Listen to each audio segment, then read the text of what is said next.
పుట్టిన రక్షకుడు జయ కొట్టు నా క్రీస్తుకే మరణం గెలిచి స్వర్గం చేరిన ద్వితీయుడు జయ కొట్టు నా యేసన్నకే భూమి నుండి స్వర్గానికి చేర్చే మార్గమితడు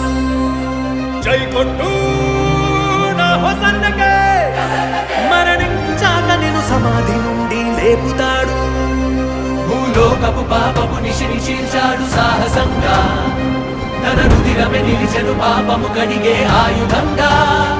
శతపదములు కలిసిన పొగడలేని ఘన చరిత తనదే కాలాలకు స్థిరపడు సరిపడు అగణిత కీర్తి తనదే